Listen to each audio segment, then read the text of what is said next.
गीता रहस्य नामक ग्रंथ किसने लिखा था? गीता रहस्य नामक ग्रंथ जो है आपको बाल गंगाधर तिलक ने लिखा है। बाल गंगाधर तिलक ने लिखा है।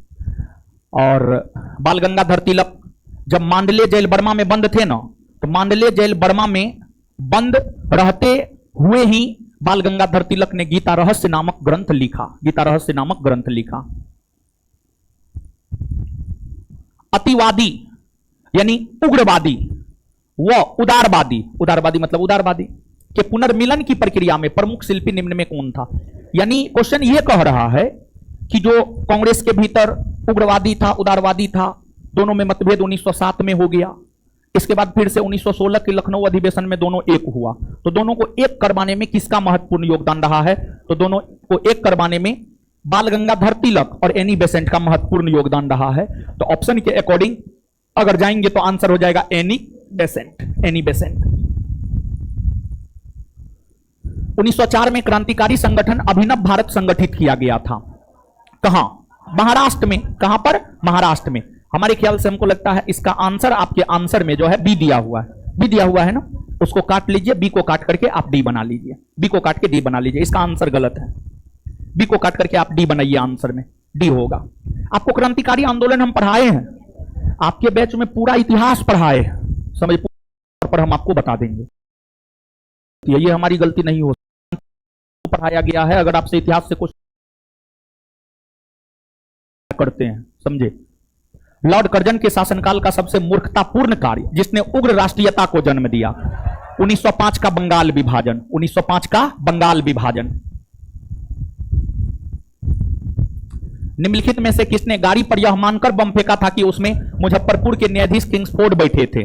खुदीराम बोस और प्रफुल्ल चाकी। खुदीराम बोस और प्रफुल्ल चाकी। घोष कर दिया, इसको बॉस कर लीजिए, बॉस। खुदीराम बोस और प्रफुल्ल चाकी। बाल गंगाधर तिलक को सजा के पश्चात निम्नलिखित में से किसने दया वकालत की थी और कहा था कि संस्कृत के एक विद्वान के रूप में तिलक में मेरी दिलचस्पी है? यह स्टेटमेंट मैक्स मूलर के द्वारा कहा गया था। मैक्स मूलर के द्वारा कहा गया था। निम्नलिखित में महाराष्ट्र में शिवाजी और गणपति महोत्सव प्रारंभ क्यों किया गया था? आप याद कीजिए, आपको बाल गंगाधर तिलक जिनका जन्मभूमि और कर्मभूमि महाराष्ट्र रहा है, उन्होंने ही शिवाजी महोत्सव और गणपति महोत्सव महाराष्ट्र में प्रारंभ किया। तो किस लिए प्रारंभ किया? भारत में राष्ट्रीय एवं सामाजिक एकता की प्रेरणा के साथ राष्ट्रवाद को बढ़ावा देने के लिए। महाराष्ट्र की आर्थिक समृद्धि हेतु महाराष्ट्र में मराठी उत्सवों को बढ़ावा देने। इसका उत्तर हो जाएगा ए, भारत में राष्ट्रीय एवं सामाजिक एकता की प्रेरणा के साथ राष्ट्रवाद को बढ़ावा देने के लिए। वर्ष 1904 से लगातार किसने भारत को स्वशासन देने पर बल दिया? दादा भाई नेरोजी ने। निम्नलिखित में कौन एक स्वदेशी के समर्थक थे? मदन मोहन मालवीय। निम्नलिखित में से किस कालखंड में कांग्रेस और मुस्लिम लीग के बीच मतभेद नहीं रहा? 1916 से 1922। हमारे ख्याल से इसका आंसर बी दिया हुआ है। गलत है, काट दीजिए और उसको सी कर लीजिए। हमारे ख्याल से इसका आंसर बी दिया हुआ है, उसको काट करके आप सी कीजिए। कर लिए? बताए हुए हैं हम आपको। इस अवधि के दौरान कांग्रेस और मुस्लिम लीग में सबसे ज्यादा घनिष्ठता रहा है और इस अवधि के दौरान ही असहयोग आंदोलन हुए हैं, खिलाफत आंदोलन हुए हैं। हिंदू मुस्लिम एकता का सबसे जबरदस्त मिसाल अगर स्वतंत्रता आंदोलन के दौरान कभी मिला है तो वह 1916 से 1922 ईस्वी के दौरान ही मिला है। आगे, भारतीय मुसलमान सामान्य रूप से उग्रवादी आंदोलन के तरफ आकर्षित नहीं हुए। इसका प्रमुख कारण था उग्रवादियों की हिंदू अतीत का राग अलापने की नीति की वजह से जो है भारतीय मुसलमान उग्रवादी आंदोलन से आकर्षित नहीं हुए थे। निम्नलिखित मुस्लिम नेताओं में किस एक ने बाल गंगाधर तिलक की अर्थी उठाई थी? देखिए, आप याद कीजिए, बाल गंगाधर तिलक का निधन 1 अगस्त 1920 को हुआ। उनका जन्म 1856 ईस्वी में हुआ था। महाराष्ट्र में 1856 में बाल गंगाधर तिलक का जन्म हुआ था और 1 अगस्त 1920 को बाल गंगाधर तिलक का निधन हुआ और 1 अगस्त 1920 को ही असहयोग आंदोलन की शुरुआत हुई। महात्मा गांधी ने भी बाल गंगाधर तिलक के अर्थी को अपना कंधा दिया था, और महात्मा गांधी के साथ साथ एक मुस्लिम नेता शौकत अली ने बाल गंगाधर तिलक की अर्थी को अपना कंधा दिया था गांधी जी के साथ साथ। आंसर हो जाएगा शौकत अली। निम्नलिखित में से किसे बाल गंगाधर तिलक ने राजनीतिक गुरु माना था? देखिए यहां पर हम आपको बताना चाहते हैं, अलग अलग स्रोत अलग अलग आंसर लेता है। कुछ स्रोत इसका आंसर मेजिनी लेता है और कुछ स्रोत इसका आंसर विवेकानंद लेता है।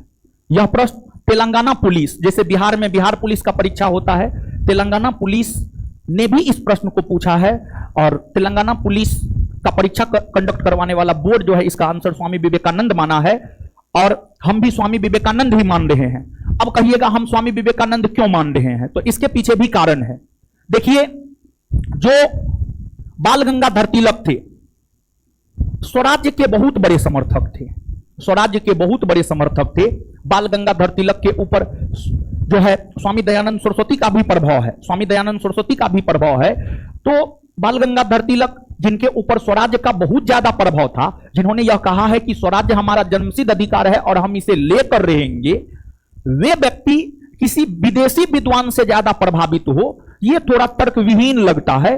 वही बाल गंगाधर तिलक भारत के किसी देसी सामाजिक कार्यकर्ता से प्रभावित हो, यह थोड़ा ज्यादा ठीक लगता है। यही कारण है कि हम इसका उत्तर जो है आपको विवेकानंद मरवा रहे हैं। ऐसे आंसर में बी होना चाहिए, बी को काट करके आप सी कर लीजिए, विवेकानंद इसके आंसर को आप कीजिए, विवेकानंद।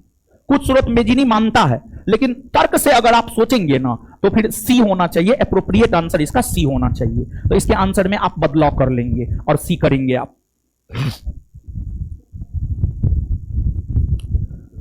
गीतांजलि का अंग्रेजी संस्करण कब प्रकाशित हुआ? देखिए, जो गीतांजलि है, अगर बात हम लोग गीतांजलि की करें तो यह रविन्द्रनाथ टैगोर की रचना है, रविन्द्रनाथ टैगोर की रचना है। गीतांजलि का अंग्रेजी भाषा में अनुवाद W.B. It's YEATS W.B. It's नामक विद्वान ने किया अंग्रेजी भाषा में अनुवाद गीतांजलि। और गीतांजलि रविन्द्रनाथ टैगोर की रचना है जो मूलतः बांग्ला भाषा में लिखा हुआ है। गीतांजलि रविन्द्रनाथ टैगोर की रचना है जो मूलतः बांग्ला भाषा में लिखा हुआ है, जो मूलतः बांग्ला भाषा में लिखा हुआ है, बांग्ला भाषा में लिखा हुआ है। और इसका अंग्रेजी में अनुवाद W.B. इट्स नामक विद्वान ने किया है, और यह अंग्रेजी भाषा में प्रकाशित 1912 ईस्वी में हुआ है। और जब यह अंग्रेजी भाषा में प्रकाशित हुआ, तत्पश्चात ही जाकर इस साहित्य को ख्याति प्राप्त हुई, और इस साहित्य को लेकर ही रविन्द्रनाथ टैगोर को वर्ष 1913 ईस्वी में साहित्य के क्षेत्र का नोबेल पुरस्कार दिया गया। और भारत के भीतर नोबेल पुरस्कार प्राप्त करने वाले जो प्रथम साहित्यकार हैं या प्रथम व्यक्तित्व हैं वो रविन्द्रनाथ टैगोर हैं। और रविन्द्रनाथ टैगोर भारत ही नहीं बल्कि एशिया महादेश में नोबेल प्राइज जीतने वाला प्रथम व्यक्ति है। एशिया महादेश में नोबेल पुरस्कार जीतने वाला प्रथम व्यक्ति रविन्द्रनाथ टैगोर हैं। आंसर वर्ष 1912। निम्नलिखित में से कौन एक राष्ट्रवादी समाचार पत्र नहीं था? कौन एक राष्ट्रवादी समाचार पत्र नहीं था? टाइम्स ऑफ इंडिया भी नहीं है, इसके बाद जो है आपको टी महर्ता भी नहीं है। उपर्युक्त में से एक से अधिक हो जाएगा, आंसर ही होगा इसका। आगे, खिलाफत आंदोलन के प्रमुख नेता निम्नलिखित में से कौन था? मौलाना मोहम्मद अली और शौकत अली, मौलाना मोहम्मद अली और शौकत अली। जलियांवाला बाग नरसंहार पर कांग्रेस जांच समिति पर रिपोर्ट का प्रारूप लिखने का कार्य सौंपा गया था, महात्मा गांधी को सौंपा गया था, महात्मा गांधी को सौंपा गया था। हमारे ख्याल से इसके उत्तर में एरर है, और इसका उत्तर दिया हुआ है मदन मोहन मालवीय, जो कि आप काट लेंगे। पढ़ाने के दौरान भी हम आपको बताए हुए हैं, आप याद कीजिए। हम आपको बताए हुए हैं कि जलियांवाला बाग हत्याकांड की जांच को लेकर अंग्रेजों ने W.W. हंटर की अध्यक्षता में हंटर कमीशन आयोग का गठन किया, और हंटर आयोग की रिपोर्ट से कांग्रेस संतुष्ट नहीं था, जिस वजह से जलियांवाला बाग हत्याकांड की जांच को लेकर कांग्रेस ने तहकीकात कमेटी का गठन किया। कांग्रेस ने तहकीकात कमेटी का गठन किया, और उस तहकीकात कमेटी के अध्यक्ष मदन मोहन मालवीय थे। उस तहकीकात कमेटी के एक सदस्य महात्मा गांधी थे। महात्मा गांधी ने ही तहकीकात कमेटी का प्रारूप तैयार किया था, अर्थात जलियांवाला बाग हत्याकांड की जांच को लेकर कांग्रेस ने जो समिति गठित किया था उसके लिए प्रारूप तैयार जो है आपको महात्मा गांधी ने किया था। तो इसके आंसर में एरर है, इसका आंसर गलत है। आंसर में आप सही कर लीजिएगा, इसका सही उत्तर हो जाएगा आपको महात्मा गांधी, महात्मा गांधी। इस चैप्टर में बहुत ही इरर हो गया, 18 क्वेश्चन करवाते करवाते 4 गो इरर हो गया होगा। हाँ ठीक है, लेकिन छोटा छोटा इरर है जिसको आप पकड़ सकते हैं, बहुत बड़ा इरर नहीं है कि आपसे पकड़ाएगा नहीं, आपको पकड़ा जाएगा, आप पढ़े हुए हैं। निम्नलिखित में से किसने सर्वप्रथम भारत के लिए औपनिवेशिक स्वराज्य की मांग की थी? भारत के लिए औपनिवेशिक स्वराज्य की मांग सर्वप्रथम सर तेज बहादुर सप्रू और एमएस जयकर ने किया था। सर तेज बहादुर सप्रू और एमएस जयकर ने किया था। निम्नलिखित में से किसने 1920 में नागपुर अधिवेशन में असहयोग के प्रस्ताव को प्रस्तावित किया था? असहयोग के प्रस्ताव को प्रस्तावित जो है आपको सीआर दास ने किया था, चित्तरंजन दास ने किया था। एक बात बताइए कि सुभाष चंद्र बोस के राजनीतिक गुरु कौन थे? सीआर। अलीपुर षड्यंत्र केस में अरविंद घोष की पैरवी किसने किया था? सीआर दास ने। 1922 में गया अधिवेशन की अध्यक्षता किसने की थी? सीआर। 1923 में मोतीलाल नेहरू के साथ मिलकर स्वराज पार्टी का गठन किसने किया? सीआर दास ने। 1922 के गया अधिवेशन के दौरान जब सीआर दास के प्रस्ताव को स्वीकार नहीं किया गया था तो इन्होंने कांग्रेस के अध्यक्ष पद से त्यागपत्र दिया था। हाँ दिया था, समझ गए। और गांधी दास पैक्ट वर्ष किस वर्ष में हुए? 1924। 1924 गांधी दास पैक्ट 1924 में हुए। निम्न में से सबसे अंत में क्या हुआ है? हड़प नीति। हड़प नीति 1848 में लॉर्ड डलहौजी के द्वारा लाया गया है। बंगाल विभाजन 1905 में लॉर्ड कर्जन के द्वारा किया गया है। अस्थायी बंदोबस्त 1793 में लॉर्ड हुए। निम्न में से सबसे अंत में क्या हुआ है? हड़प नीति। हड़प नीति 1848 में लॉर्ड डलहौजी के द्वारा लाया गया है। बंगाल विभाजन 1905 में लॉर्ड कर्जन के द्वारा किया गया है। अस्थायी बंदोबस्त 1793 में लॉर्ड कॉर्नवालिस के द्वारा लागू किया गया है। सहायक संधि 1798 में लॉर्ड वेलेजली के द्वारा लागू किया गया है। तो सबसे अंत में यानी सबसे बाद में क्या हुआ है? तो सबसे बाद में हुआ है आपको बंगाल विभाजन। बंगाल विभाजन हुआ है। मुस्लिम लीग का संस्थापक था। देखिए मुस्लिम लीग की स्थापना करने में ढाका के नवाब सलीमुल्लाह, आगा खां और वकार उल मुल्क, ढाका के नवाब सलीमुल्लाह, आगा खां और वकार उल मुल्क का जो है महत्वपूर्ण योगदान रहा है। अब ऑप्शन में देखिए इन तीन में से किसका नाम है? तो आप देखेंगे नवाब सलीमुल्लाह का नाम है, तो इसलिए ऑप्शन के अकॉर्डिंग इसका उत्तर क्या हो जाएगा? नवाब सलीमुल्लाह। भारत में पृथक स्वतंत्र मुस्लिम राज्य के विचार को ध्वनित किया था मोहम्मद इकबाल ने। मोहम्मद इकबाल ने। मुस्लिम नेता जिसने मुस्लिम लीग के इलाहाबाद अधिवेशन 1930 में अपने अध्यक्षीय भाषण में प्रथम बार मुसलमानों के लिए अलग से निवास भूमि की वांछनीय इंगित की, मोहम्मद इकबाल ने। मोहम्मद इकबाल ने। मुस्लिम लीग ने अपने किस अधिवेशन में विभाजन करो और छोड़ो का प्रस्ताव पारित किया? मुस्लिम लीग ने 1943 के कराची अधिवेशन में 1943 के कराची अधिवेशन में बांटो और छोड़ो का नारा दिया था। इस अधिवेशन की अध्यक्षता मोहम्मद अली जिन्ना ही किए थे। मोहम्मद अली जिन्ना किए थे। अंतरिम सरकार के काल में मुस्लिम लीग द्वारा पैदा की हुई परेशानियों से एक वरिष्ठ कांग्रेसी परेशानियों से अंतरिम सरकार के काल में मुस्लिम लीग ने 1943 के कराची अधिवेशन में बांटो और छोड़ो का नारा दिया था। इस अधिवेशन की अध्यक्षता मोहम्मद अली जिन्ना ही किए थे। मोहम्मद अली जिन्ना किए थे। अंतरिम सरकार के काल में मुस्लिम लीग द्वारा पैदा की हुई परेशानियों से एक वरिष्ठ कांग्रेसी नेता ने कहा था, जिन्ना विभाजन चाहते हैं या नहीं, अब हम स्वयं विभाजन चाहते हैं। यह कहा गया था आपको वल्लभ भाई पटेल के द्वारा। वल्लभ भाई पटेल। अंतरिम सरकार में मुस्लिम लीग के कितने सदस्य शरीक हुए थे? 5 सदस्य शरीक हुए थे। 5। भारत में पृथक निर्वाचन पद्धति अथवा सांप्रदायिक निर्वाचन पद्धति का सूत्रपात कब हुआ? वर्ष 1909 में हुआ। कब हुआ? 1909। 1947 ईस्वी में भारत के विभाजन का कारण क्या था? सांप्रदायिक शक्तियों की विजय, कांग्रेस की नीतियों की विफलता, अंग्रेजों की फूट डालो और राज करो नीति, उपर्युक्त सभी। भारत छोड़ो आंदोलन पर मुस्लिम लीग की प्रतिक्रिया क्या थी? उपेक्षा, सहयोग, विरोध, अप्रत्यक्ष समर्थन। विरोध की थी, विरोध की, मुस्लिम लीग ने विरोध किया था भारत छोड़ो आंदोलन का। इनकलाब जिंदाबाद का नारा किसने दिया? इनकलाब जिंदाबाद का नारा दिया था मोहम्मद इकबाल। पाकिस्तान का सर्वप्रथम उल्लेख किसने किया था? पाकिस्तान का उल्लेख सर्वप्रथम किया था चौधरी रहमत अली, चौधरी रहमत अली। निम्न में से किस काल में कांग्रेस मुस्लिम लीग के संबंध अच्छे थे? 1916 से 1922, 1916 से 1922। निम्न मुस्लिम नेताओं में से किसने भारत के विभाजन को एक विश्वासघातपूर्ण कार्य कहा? अबुल कलाम आजाद, अबुल कलाम आजाद।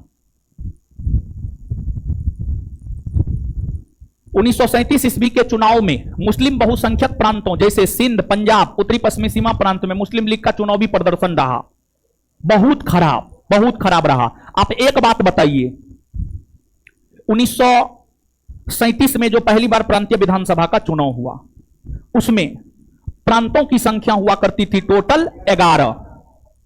11 प्रांत में 5 प्रांत में कांग्रेस को पूर्ण बहुमत प्राप्त हुआ। बिहार, उड़ीसा, मद्रास, संयुक्त प्रांत, मध्य प्रांत। ये 5 प्रांत में कांग्रेस तो सरकार का गठन किया है। 3 प्रांत में कांग्रेस सबसे बड़ी पार्टी बनकर उभरी। मुंबई, असम, उत्तरी पश्चिमी सीमा प्रांत सबसे बड़ी पार्टी बनकर कांग्रेस उभरी थी। इन तीनों प्रांतों में भी कांग्रेस ने ही सरकार का गठन किया। तो 5 + 3 8, टोटल 8 प्रांत में सरकार का गठन कांग्रेस ने किया। 3 प्रांत में कांग्रेस सरकार का गठन नहीं कर पाया था, पंजाब, बंगाल, सिंध।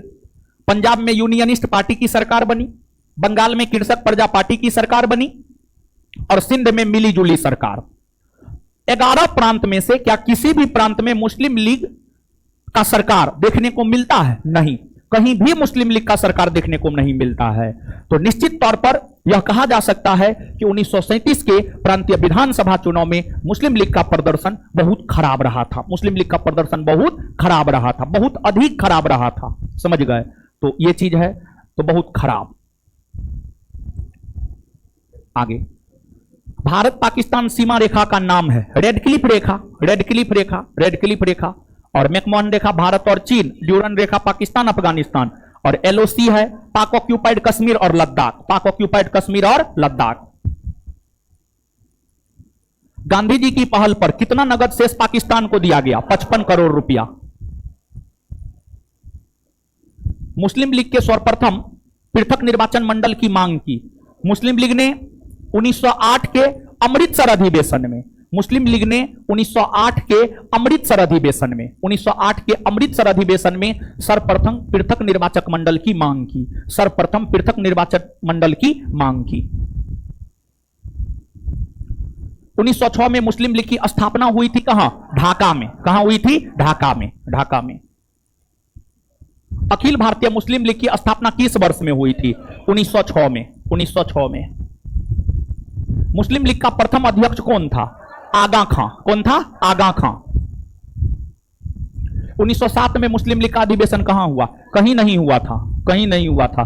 मुस्लिम लीग का भी वार्षिक अधिवेशन नोट में दिया हुआ है, आंसर में कराची दिया हो, इसका क्या मतलब? कराची हो जाएगा। ये क्वेश्चन ही गलत है, ये क्वेश्चन गलत है। इस क्वेश्चन को आप काट लीजिए, ये क्वेश्चन ही गलत है। मुस्लिम लीग का वार्षिक अधिवेशन दिया हुआ है, देख लीजिए 1907 में कहीं नहीं हुआ था। क्वेश्चन ही ये गलत है, क्वेश्चन गलत है, समझिए, काट लीजिएगा इसको, क्वेश्चन गलत है। और ये भी क्वेश्चन अस्पष्ट है, समझिए, ये भी क्वेश्चन अस्पष्ट है। 41 42 दोनों अस्पष्ट क्वेश्चन है, गलत क्वेश्चन है, काट लीजिएगा इसको। आगे आ जाइए। अब भारतीय स्वाधीनता संघर्ष के संदर्भ में निम्नलिखित में कौन सा कथन सही नहीं है? मतलब कौन सा कथन गलत है? कौन सा कथन सही नहीं है मतलब कौन सा कथन गलत है? हकीम अजमल खान राष्ट्रवादी तथा चरमपंथी अहरार आंदोलन शुरू करने वाले नेताओं में से एक थे। हां, थे, सही है। भारतीय राष्ट्रीय कांग्रेस के संगठन के समय पर सैयद अहमद खान ने इसका विरोध किया। हां सर सैयद अहमद खान ने इसका विरोध किया था। 1906 में गठित अखिल भारतीय मुस्लिम लीग ने बंगाल के विभाजन और अलग निर्वाचन समूह बनाए जाने का प्रबल विरोध किया। नहीं, बंगाल विभाजन का समर्थन किया और अलग निर्वाचन समूह बनाए जाने का भी समर्थन किया, विरोध नहीं किया था बल्कि समर्थन किया था। यही गलत है, समर्थन किया था, यही गलत है। और गलत को ही चुनना था, मतलब आंसर क्या हो जाएगा आपको? सी।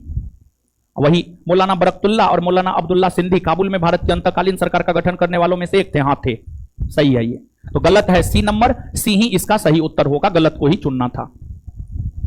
आगे 1906 में मिंटो से शिमला में मिले मुसलमानों के शिष्टमंडल ने प्रार्थना की मुसलमानों के लिए पृथक निर्वाचन वर्ग की, मुसलमानों के लिए पृथक निर्वाचन वर्ग की। सन 1908 में अखिल भारतीय मुस्लिम लीग की एक लंदन शाखा की स्थापना हुई अमीर अली की अध्यक्षता में, अमीर अली की अध्यक्षता में, अमीर अली की अध्यक्षता में। बीपीएससी का यह पूछा हुआ क्वेश्चन है, मुसलमान यदि खुश और संतुष्ट है तो भारत में ब्रिटिश शक्ति का महत्तम बचाव होगा। यह कहा है डब्ल्यू हंटर ने, डब्ल्यू हंटर ने। पाकिस्तान के अलग राज्य आंदोलन का नेतृत्व किसने किया? मोहम्मद अली जिन्ना ने, मोहम्मद अली जिन्ना ने। निम्नलिखित में से किसने मोहम्मद अली जिन्ना को हिंदू मुस्लिम एकता का दूत कहा? सरोजनी नायडू, सरोजनी नायडू।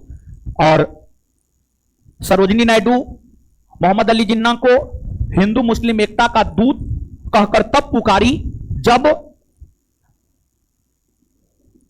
मोहम्मद अली जिन्ना के प्रयास से कांग्रेस और मुस्लिम लीग के बीच समझौता हुआ था वर्ष 1916 के लखनऊ अधिवेशन में। तो उसी घटना पर जिन्ना की बड़ाई करते हुए श्रीमती सरोजनी नायडू ने उन्हें हिंदू मुस्लिम एकता का राजदूत कहकर पुकारी। कथन, नेहरू एक राष्ट्रभक्त है जबकि जिन्ना एक राजनीतिज्ञ है। यह सर मोहम्मद इकबाल के द्वारा कहा गया है। निम्नलिखित में से कौन एक कथन मोहम्मद अली जिन्ना के विषय में सही नहीं है? मतलब गलत है। वे दो राष्ट्र सिद्धांत के समर्थक थे। हां, वे दो राष्ट्र सिद्धांत के समर्थक थे ना जी, तब ना जाकर मुसलमानों के लिए एक अलग राष्ट्र पाकिस्तान को लेकर आंदोलन किया और पाकिस्तान बनवाए। हां, उन्होंने 1940 के मुस्लिम लीग के लाहौर अधिवेशन की अध्यक्षता की थी। हां, असहयोग आंदोलन में उन्होंने भाग नहीं लिया। असहयोग आंदोलन जो गांधी जी के नेतृत्व में चला था, यही कारण रहा कि उन्होंने कांग्रेस से त्याग पत्र दे दिया, तो वो तो भाग नहीं लिया था। वे सदैव डायरी रखते थे। नहीं, ये गलत है, आंसर डी होगा। मुस्लिमों के लिए एक पृथक देश की प्रथम बार एक निश्चित अभिव्यक्ति कहां हुई? मुस्लिमों के लिए एक पृथक देश की प्रथम बार एक निश्चित अभिव्यक्ति कहां हुई थी? 1930 के प्रथम बार के विषय में पूछ रहा है। 1930 के मुस्लिम लीग के इलाहाबाद अधिवेशन के इकबाल के अध्यक्षीय भाषण, इसी भाषण में उन्होंने जो है यह संकेत दिया था कि जो है दो राष्ट्र बनना चाहिए, हिंदुओं के लिए हिंदुस्तान, मुसलमानों के लिए पाकिस्तान। आंसर ए होगा। इसका आंसर देखिए क्या दिया हुआ है, ए है, सही है। तब मुस्लिम लीग द्वारा पाकिस्तान की स्थापना की मांग करने वाला प्रस्ताव पारित किया गया था 1940 के लाहौर अधिवेशन में, 1940 के लाहौर अधिवेशन में। वर्ष 1940 में मुस्लिम लीग के अधिवेशन में पाकिस्तान के सृजन का प्रस्ताव किसने रखा था? पाकिस्तान के सृजन का प्रस्ताव रखा था फजलुल हक ने, फजलुल हक ने। पाकिस्तान प्रस्ताव की रूपरेखा किसने तैयार किया था? सिकंदर हयात खान ने। किसने? सिकंदर हयात खान ने तैयार किया था। मुस्लिम लीग का वार्षिक अधिवेशन जिसमें जिन्ना के दो राष्ट्र के सिद्धांत को मान्यता दी गई थी,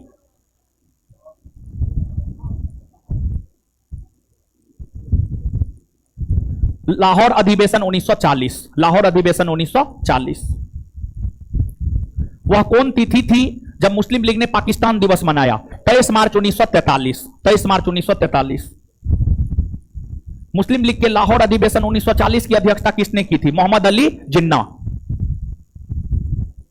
कायदे आजम किसे कहा जाता है? मोहम्मद अली जिन्ना। कौन वार्ता के दौरान इन्हें कायदे आजम की उपाधि दी गई? CR formula. और सीआर फॉर्मूला के दौरान इन्हें कायदे आजम की उपाधि किसने दिया था? महात्मा गांधी ने। कायदे आजम का अर्थ क्या होता है? महान नेता। निम्न में से कौन इंडिया मुस्लिम शीर्षक पुस्तक का लेख था? निम्न में से कौन इंडिया मुस्लिम शीर्षक पुस्तक का लेख था, लेखक था? क्या दिया है देखिए तो, है William Hunter, William Hunter. Indian मुसलमान होगा, यहां पे थोड़ा सही कीजिएगा। इंडियन मुसलमान नहीं, इंडियन मुसलमान भी नहीं, आबर इंडियन मुसलमान, सॉरी इसमें सुधार कीजिएगा। निम्नलिखित में से कौन आबर इंडियन मुसलमान, आबर इंडियन मुसलमान, सही कीजिएगा इसको, आबर इंडियन मुसलमान शीर्षक पुस्तक का लेखक था? निम्नलिखित में से कौन आवर इंडियन मुसलमान शीर्षक पुस्तक का लेखक था? अब सही हुआ ये question, sir William Hunter, sir William Hunter. 1938 ईस्वी में मुस्लिम लीग का अधिवेशन कहां हुआ था? पटना में हुआ था, पटना में हुआ था, पटना में। सर्वप्रथम 4 स्वतंत्र राज्य पाकिस्तान, बंगाल, हैदराबाद और हिंदुस्तान बनाने की बात किस योजना में की गई थी? अलीगढ़ योजना में की गई थी, अलीगढ़ योजना। 1933-35 के बीच कैम्ब्रिज में पढ़ने वाले चौधरी रहमत अली नामक एक मुस्लिम छात्र ने पाकिस्तान शब्द को गढ़ा। इनके परिकल्पित पाकिस्तान में कौन से क्षेत्र को शामिल होना था? पंजाब, अफगानिस्तान प्रांत, कश्मीर, सिंध, बलूचिस्तान। एक और दो दोनों, एक और दो दोनों। मोहम्मद अली जिन्ना द्वारा प्रत्यक्ष कार्रवाई दिवस कब मनाया गया? 16 अगस्त 1946। और भारत में दंगा की शुरुआत कब से हुई है? 16 अगस्त 1946 से ही। पृथक पाकिस्तान की मांग को पहली बार आंशिक मान्यता कब मिली? क्रिप्स प्रस्ताव 1942, क्रिप्स प्रस्ताव 1942। मुस्लिम लीग ने मुक्ति दिवस कब मनाया? कांग्रेस मंत्रिमंडल के इस्तीफा देने पर 22 दिसंबर 1939 को। चलिए, भारत में क्रांतिकारी आंदोलन से संबंधित प्रश्न अब है। 1909 ईस्वी में नासिक के न्यायाधीश की किसने गोली मारकर हत्या की? अनंत कानहरे ने, अनंत कानहरे ने। बीडी सावरकर को किस केस में फंसाया गया था? बीडी सावरकर को नासिक षड्यंत्र केस में फंसाया गया था, नासिक षड्यंत्र केस में। और नासिक षड्यंत्र केस वही नासिक के जिला मजिस्ट्रेट जैक्सन की गोली मारकर हत्या जो की गई थी अभिनव भारत नामक संगठन के सदस्यों के द्वारा, उसी आलोक में बीडी सावरकर को फंसाया गया था, क्योंकि अभिनव भारत की स्थापना बीडी सावरकर ने ही 1904 में महाराष्ट्र के क्षेत्र में की थी। हार्डिंग पर बम फेंकने वाला क्रांतिकारी था रास बिहारी बोस, रास बिहारी बोस। हार्डिंग बम कांड में मृत्युदंड दिया गया था। हार्डिंग बम कांड में 4 क्रांतिकारी को मृत्युदंड दिया गया था। आपको अवध बिहारी, बाल मुकुंद, मास्टर अमीर चंद, बसंत बिस्वास। तो ऑप्शन के अकॉर्डिंग जाइए, आंसर क्या हो जाएगा? बाल मुकुंद, बाल मुकुंद। अभिनव भारत ने अधोलिखित में से किसे रूसी क्रांतिकारियों से बम बनाने की कला सीखने के लिए पेरिस भेजा था? महादेव वापट, पांडुरंग महादेव भारत ने अधोलिखित। तो ऑप्शन के अकॉर्डिंग जाइए, आंसर को मृत्युदंड दिया गया था। आपको अवध बिहारी, बाल मुकुंद,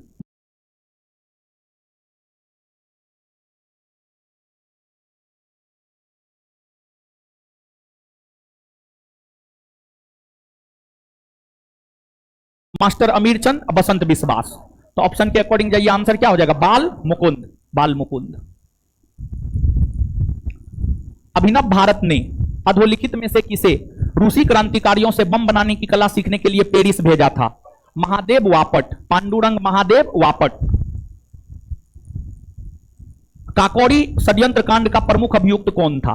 काकोरी षड्यंत्र कांड का प्रमुख अभियुक्त था राम प्रसाद बिस्मिल, राम प्रसाद बिस्मिल। बारिंद्र घोष किससे संबंधित है? बारिंद्र घोष अनुशीलन समिति से संबंधित था, अनुशीलन समिति। कोलकाता में अनुशीलन समिति की स्थापना बारिंद्र कुमार घोष और भूपेंद्रनाथ दत्त ने ही किया था। अनुशीलन समिति क्रांतिकारी संगठन था, इसका उद्देश्य था खून का बदला खून। निम्न में से किन समाचार पत्रों ने स्वतंत्रता संग्राम के काल में क्रांतिकारी आतंकवाद की वकालत की? संध्या, युगांतर, काल, सब किया था। डी। सशस्त्र क्रांति को संगठित करने के उद्देश्य से हिंदुस्तान रिपब्लिकन एसोसिएशन का हिंदुस्तान सोशलिस्ट रिपब्लिकन एसोसिएशन के रूप में पुनः नामकरण किसके नेतृत्व में हुआ था? चंद्रशेखर आजाद के नेतृत्व में, चंद्रशेखर आजाद के नेतृत्व में। कौन सा क्रांतिकारी 1925 ईस्वी के बाद सक्रिय रहा? बटुकेश्वर दत्त, बटुकेश्वर दत्त, बटुकेश्वर दत्त। सूची 1 को सूची 2 से मिलाइए।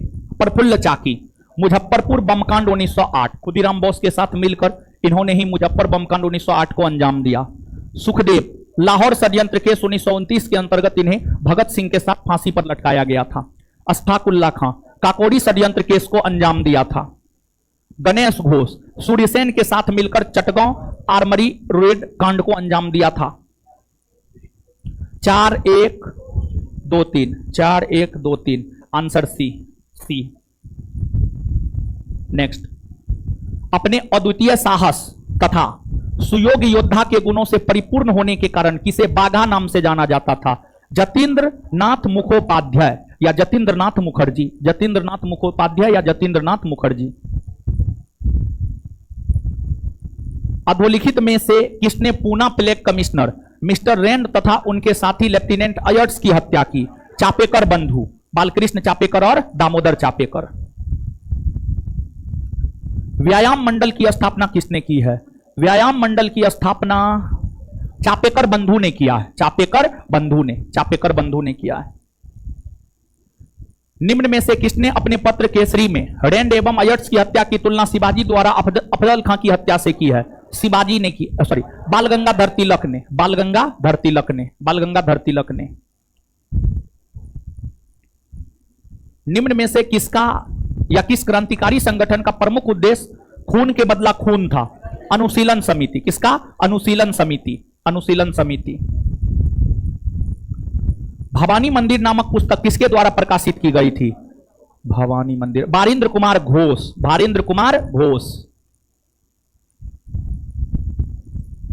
ढाका में अनुशीलन समिति का नेतृत्व किसने किया था? पी मित्रा और पुलिन बिहारी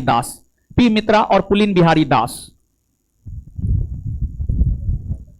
अनंत लक्ष्मण कान्हरे, कृष्णा जी गोपाल कर्वे तथा विनायक देश पांडे को किसके हत्याकांड के कारण फांसी दी गई थी? नासिक के जिला मजिस्ट्रेट जैक्सन। बंगाल में क्रांतिकारी आंदोलन का सूत्रपात डैश ने किया? बंगाल में क्रांतिकारी आंदोलन का सूत्रपात भद्रलोक समाज ने किया था। महाराष्ट्र में व्यायाम मंडल किया था, भद्रलोक समाज ने किया था। और भद्रलोक समाज नामक क्रांतिकारी संगठन की स्थापना की गई थी आपको इसके द्वारा बारिंद्र कुमार घोष और भूपेंद्र नाथ दत्त के द्वारा। अलीपुर षड्यंत्र केस का सरकारी गवाह निम्न में से कौन था? अलीपुर षड्यंत्र केस का सरकारी गवाह बना था नरेंद्र गोसाई। निम्नलिखित में से किसने भारत नौजवान सभा की स्थापना 1926 में किया? भगत सिंह ने किया था। किसने किया था? भगत सिंह ने। अलीपुर षड्यंत्र केस में अरविंद घोष का बचाव किसने किया था? सीआर दास, चितरंजन दास ने किया था। हार्डिंग बम कांड में दिल्ली षड्यंत्र केस के तहत मुकदमा चलाकर निम्न में से किसको फांसी दी गई थी? अवध बिहारी, अमीर चंद, बाल मुकुंद और बसंत बिस्वास। रास बिहारी बोस को दिया गया था? नहीं, रास बिहारी बोस जो है भागकर जापान चला गया, कि भारत में था ही नहीं। आंसर 1, 2 और 3। निम्न में से किस क्रांतिकारी नेता ने 17 दिसंबर 1928 ईस्वी को लाहौर रेलवे स्टेशन पर पुलिस कप्तान सॉन्डर्स की हत्या कर दी थी? भगत सिंह ने किया था अपने साथियों के साथ मिलकर। क्रांतिकारियों के एक समाज अभिनव भारत का गठन किया था बीडी सावरकर ने 1904 में महाराष्ट्र में। 1905 में क्रांतिकारी संगठन अभिनव भारत संगठित किया गया था। कहां? महाराष्ट्र में संगठित किया गया था। महाराष्ट्र में 5 बोल दिए थे और 4 होगा यहां पे। हाँ, 4 कर लीजिएगा, 1904 कर लीजिएगा। 1904 में क्रांतिकारी संगठन अभिनव भारत संगठित किया गया था महाराष्ट्र में। 4 कर लीजिएगा, 5 को काट करके। निम्नलिखित में से किसने मित्र मेला संघ को शुरू किया था? तो मित्र मेला संघ को भी शुरू विनायक दामोदर सावरकर ही किए थे, बीडी सावरकर ही किए थे, विनायक दामोदर सावरकर ही किए थे। निम्नलिखित कथनों में से कौन सा या से कथन बीडी सावरकर के बारे में सही है? उन्होंने अभिनव भारत नामक क्रांतिकारी संगठन की स्थापना की। हां। भारतीय राष्ट्रवादियों को प्रेरित करने के उद्देश्य से उन्होंने मेदिनी की जीवनी लिखी। हां। उन्होंने भारत का स्वतंत्रता संग्राम 1857 नामक पुस्तक लिखी जो 1857 के विद्रोह का एक राष्ट्रवादी दृष्टिकोण प्रदान करती है। हां। विदेश कैद से मुक्त होने के लिए वे एक चलते जहाज से कूद पड़े थे। हां। देखिए, जब उनको लंदन से भारत लाया जा रहा था, बीडी सावरकर लंदन चले गए थे, 1906 ईस्वी में लंदन चले गए थे। और जब 1909 में नासिक के जिला मजिस्ट्रेट जैक्सन की गोली मारकर हत्या की गई, तो उस केस की जब तहकीकात की जा रही थी तो फिर बीडी सावरकर के विषय में पता किया गया कि वो है कहां, तो पता चला वो है आपको लंदन में। तो लंदन से एसएस मोरिया नामक जहाज से जो है उनको भारत लाया जा रहा था, तो वो जहाज से कूद पड़े, लेकिन फिर से अंग्रेजों ने उन्हें गिरफ्तार कर लिया, पकड़ लिया था, समझ गए, पकड़ लिया था। तो कूदे थे एसएस मोरिया नामक जहाज से, एसएस मोरिया नामक जहाज से। सब सही है, 1 2 3 4 सब। हेडगेवार ने किस वर्ष राष्ट्रीय स्वयंसेवक संघ की स्थापना की? 1925 में। 1925 में। युगांतर पार्टी का नेतृत्व किया था। युगांतर पार्टी का नेतृत्व ऐसे तो बारिंद्र कुमार घोष और भूपेंद्र नाथ दत्त ने किया था। बारिंद्र कुमार घोष और भूपेंद्र नाथ दत्त ने किया था, लेकिन ऑप्शन है नहीं, तो ऑप्शन के अकॉर्डिंग अगर आप जाइएगा तो जतीन्द्र नाथ मुखर्जी ने किया था। किसने किया था? जतीन्द्र नाथ मुखर्जी ने। वह कौन थे जिन्होंने अनुशीलन समिति की स्थापना की थी? अनुशीलन समिति की स्थापना बारिंद्र कुमार घोष और भूपेंद्र नाथ दत्त ने। बारिंद्र घोष। बारिंद्र कुमार घोष के क्रियाकलापों ने एक गुप्त क्रांतिकारी संगठन को बंगाल में जन्म दिया था, अनुशीलन समिति।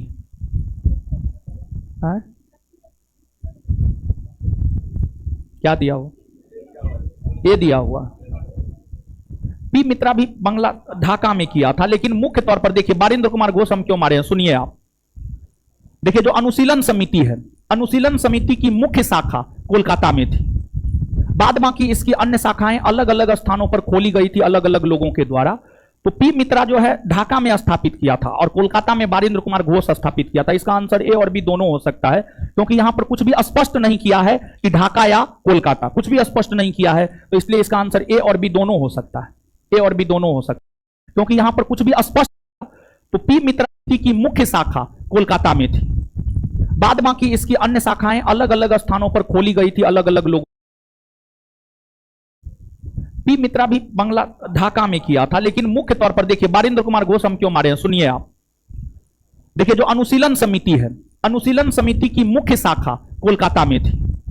बाद बाकी इसकी अन्य शाखाएं अलग अलग स्थानों पर खोली गई थी अलग अलग लोगों के द्वारा। तो पी मित्रा जो है ढाका में स्थापित किया था और कोलकाता में बारिंद्र कुमार घोष स्थापित किया था। इसका आंसर ए और बी दोनों हो सकता है, क्योंकि यहां पर कुछ भी स्पष्ट नहीं किया है कि ढाका या कोलकाता, कुछ भी स्पष्ट नहीं किया है, तो इसलिए इसका आंसर ए और बी दोनों हो सकता है। ए और बी दोनों हो सकता है। ए और बी दोनों। आगे अनुशीलन समिति थी। अनुशीलन समिति एक क्रांतिकारी संगठन थी, एक क्रांतिकारी संगठन थी। बाल गंगाधर तिलक को लोकमान्य तिलक विशेषण कब दिया गया? क्रांतिकारी आंदोलन के दौरान दिया गया था। क्रांतिकारी आंदोलन के दौरान। स्वतंत्रता आंदोलन के क्रांतिकारी आतंकवादियों का पहला महत्वपूर्ण साहसिक कार्य बर्रा डकैती का स्थान था। बर्रा डकैती, बर्रा जो है आपको पूर्वी बंगाल में स्थित था। आंसर पूर्वी बंगाल होगा। मुजफ्फरपुर में किंग्सफोर्ड की हत्या का प्रयास कब किया गया? वर्ष 1908 में। वर्ष 1908 में किया गया। मुजफ्फरपुर बम कांड का संबंध इनमें से किसके साथ है? मुजफ्फरपुर बम कांड का संबंध है प्रफुल्ल चाकी, खुदीराम बोस और प्रफुल्ल चाकी।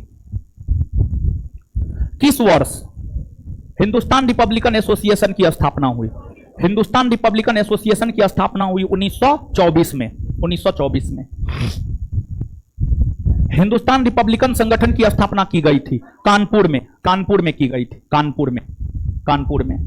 आगे निम्नलिखित में से कौन हिंदुस्तान रिपब्लिकन एसोसिएशन का सदस्य नहीं था? शिव वर्मा। शिव वर्मा नहीं था। अपनी फांसी से पूर्व निम्नलिखित क्रांतिकारियों में से किस एक ने पीने हेतु दिए गए दूध को अस्वीकार कर दिया और कहा अब मैं केवल अपनी मां का दूध लूंगा? राम प्रसाद बिस्मिल। राम प्रसाद बिस्मिल। निम्नलिखित पंक्तियों को किसने लिखा है? सरपरोसी की तमन्ना अब हमारे दिल में है, देखना है जोड़ कितना बाजुए कातिल में है। यह राम प्रसाद बिस्मिल के द्वारा लिखा गया है। निम्नलिखित में से किसको अंग्रेजी सरकार ने काकोरी षड्यंत्र के मामले में फांसी पर चढ़ा दिया था? राम प्रसाद बिस्मिल। राम प्रसाद बिस्मिल। काकोरी षड्यंत्र केस किस वर्ष में हुआ था? वर्ष 1925 में। वर्ष 1925 में। निम्नलिखित में से वह कौन था जो काकोरी षड्यंत्र में फांसी की सजा से बच गया? चंद्रशेखर आजाद। चंद्रशेखर आजाद।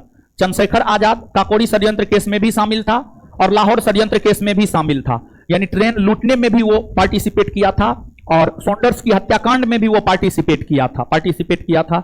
लेकिन दोनों से जो है चंद्रशेखर आजाद बच निकले थे। दोनों से बच निकले थे। इनका जन्म वर्ष 1906 में हुआ था। चंद्रशेखर आजाद का जन्म वर्ष 1906 में और भगत सिंह का जन्म वर्ष 1907 में हुआ था। काकोरी ट्रेन डकैती कांड में किन क्रांतिकारियों को फांसी की सजा दी गई थी? तो 4 को दिया गया था। राम प्रसाद बिस्मिल, राजेंद्र लाहिड़ी, रोशन सिंह, अशफाक उल्लाह खां। तो हो जाएगा आंसर ए, रामप्रसाद बिस्मिल और अशफाक उल्लाह खां। निम्नलिखित में से कौन काकोरी कांड से संबंधित नहीं था? काकोरी कांड से संबंधित नहीं था। सूर्यसेन, सूर्यसेन का संबंध चटगांव स्थित सरकारी शस्त्रागार लूट कांड से था। निम्नलिखित क्रांतिकारियों में से कौन काकोरी षड्यंत्र केस से जुड़ा नहीं है? भगत सिंह। भगत सिंह काकोरी षड्यंत्र केस से नहीं जुड़े हुए थे। निम्नलिखित में से कौन काकोरी कांड मुकदमे में सरकारी वकील था? जगत नारायण मुल्ला। जगत नारायण मुल्ला।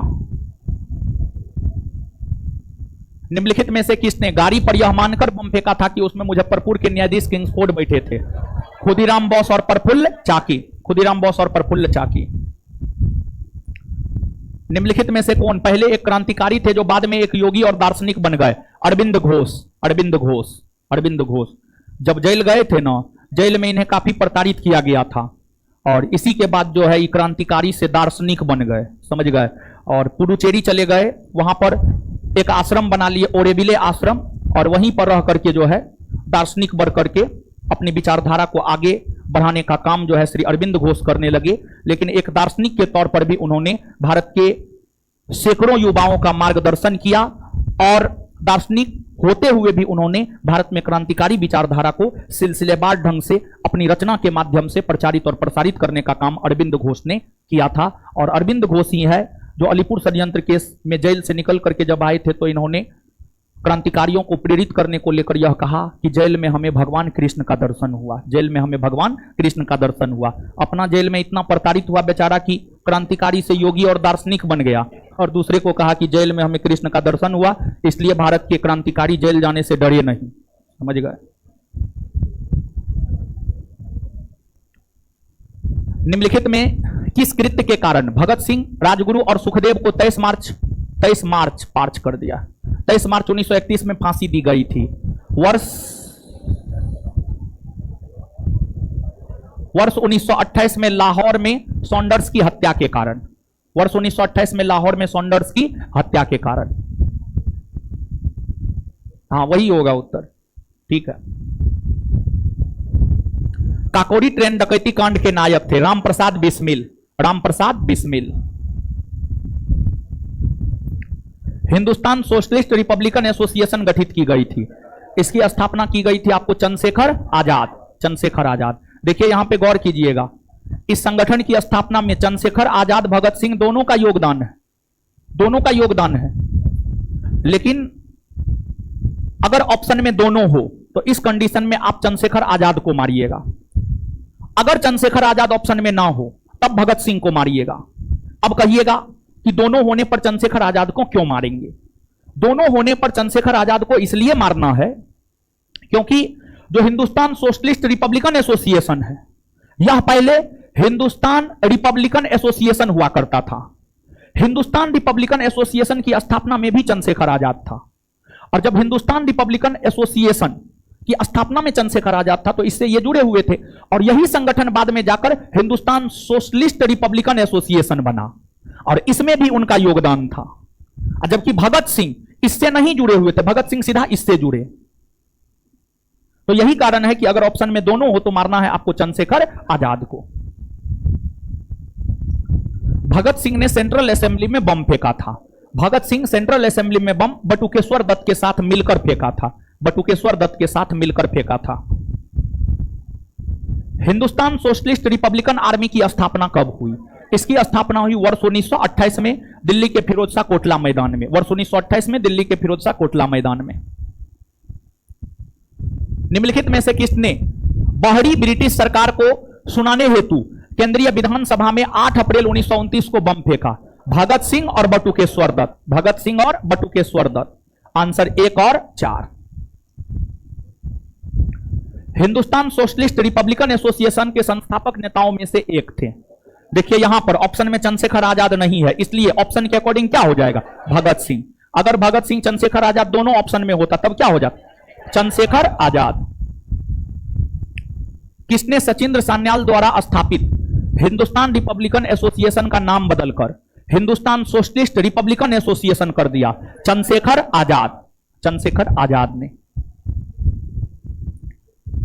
वर्ष 1928 में हिंदुस्तान सोशलिस्ट रिपब्लिकन एसोसिएशन की स्थापना कहां हुई? दिल्ली के फिरोजशाह कोटला मैदान में। आंसर दिल्ली।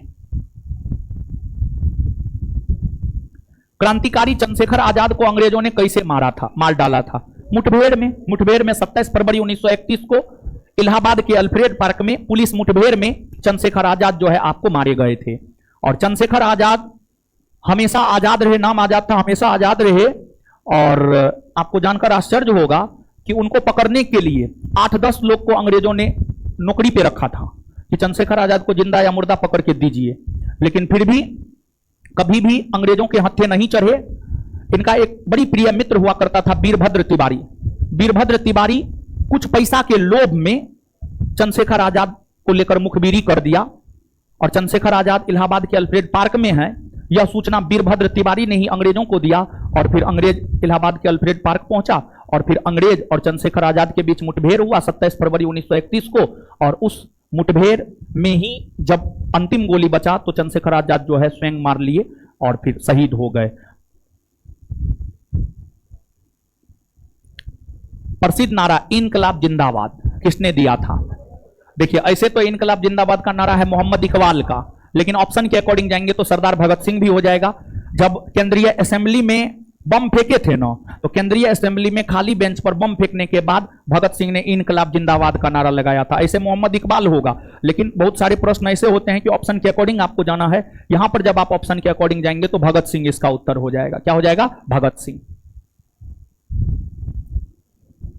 सरकार के विरोध में असेंबली में बम फेंकने के समय भगत सिंह की उम्र क्या थी? देखिए, ध्यान दीजिएगा, भगत सिंह का जन्म हुआ था 1907 में और भगत सिंह ने केंद्रीय असेंबली में बम फेंका था वर्ष 1929 में, अप्रैल वर्ष 1929 में। तो 1929 में से 1907 को घटाइए तो 7, 9 में से 7 जाएगा 2, 2, 2, 2, 22, लगभग 22 वर्ष। तो 21 साल से थोड़ा ज्यादा, 25 साल से थोड़ा ज्यादा, क्या होगा? 21 साल से थोड़ा ज्यादा। बीपीएससी का ये पूछा हुआ क्वेश्चन है, समझ गए? भगत सिंह, राजगुरु तथा सुखदेव को कब फांसी दी गई थी? भगत सिंह, सुखदेव और राजगुरु को 23 मार्च 1931 को फांसी दी गई थी। 23 मार्च 1931 को फांसी दी गई थी। 23 मार्च 1931।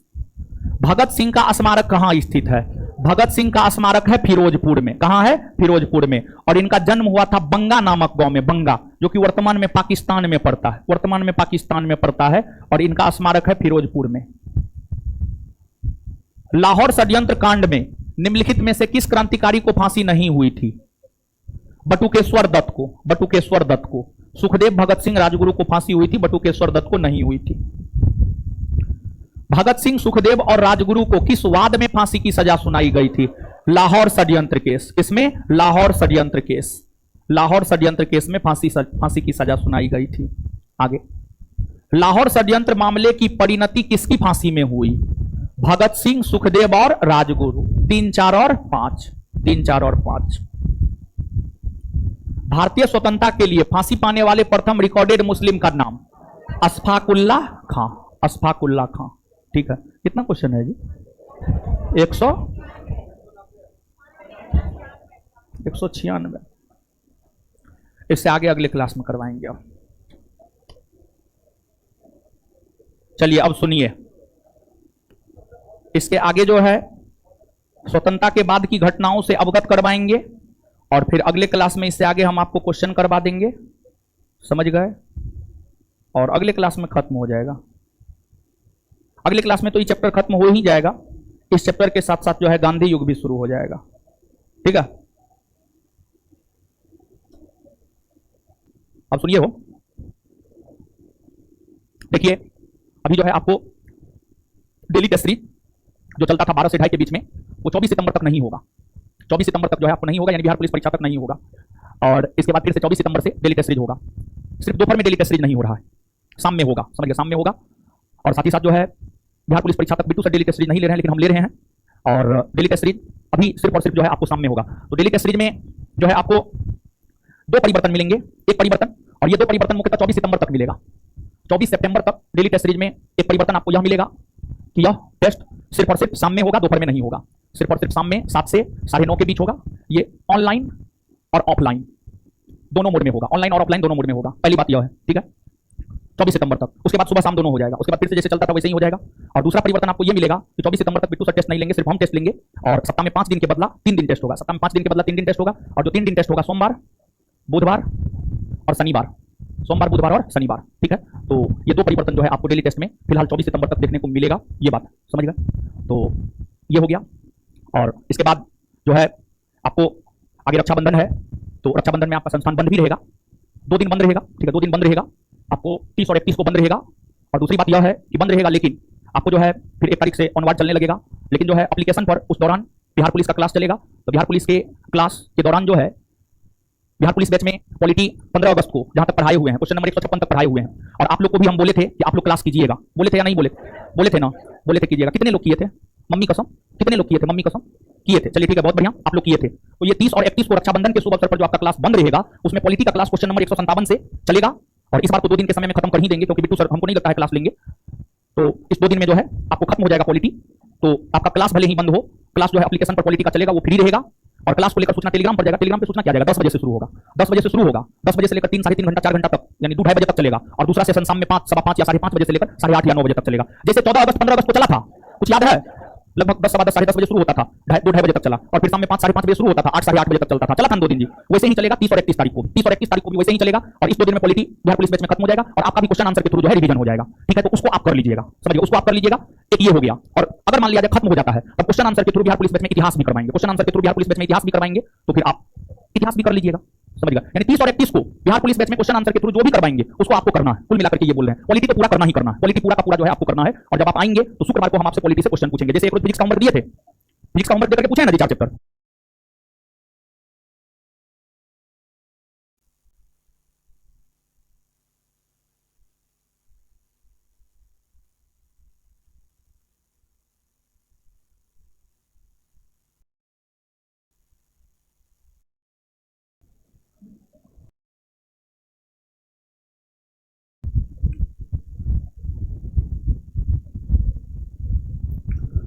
प्राचीन का टेस्ट शुक्रवार को ही होना था।